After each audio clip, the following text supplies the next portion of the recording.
প্রেমিকের সাথে কখনো স্বামীর তুলনা করো না।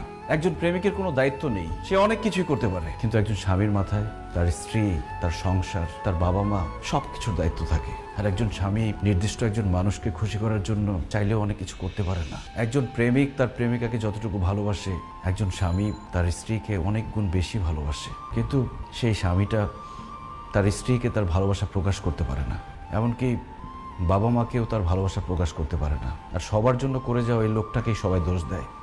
ওই যে কথায় আছে না, যে করে বেশি তার দোষও বেশি। আমি তোমার পাশে শুয়ে থাকি, কিন্তু তারপরও তোমার সাথে হাসি মুখে কেন কথা বলি না? কারণ আমি তখন চিন্তা করি, আমি ভাবি যে আমার বউটার মুখে সবসময় হাসি কিভাবে ধরে রাখতে পারবো। ওই দিন তুমি সাজগোজ করে নতুন শাড়ি পরে আমার সামনে এসেছিলে, আর আমি তোমার প্রশংসা করিনি বলে তুমি আমার উপর রাগ করেছো। কিভাবে আমি তোমার প্রশংসা করব? আমি তো তখন ভাবছিলাম যে আমি কিভাবে আমার বউকে আরেকটা নতুন শাড়ি কিনে দিতে পারবো, কিভাবে আমার বউটা সবসময় সাজগোজ করে থাকতে পারবে, সেটা নিয়ে ভাবছিলাম। আমি প্রশংসা করতে পারিনি এই জন্য।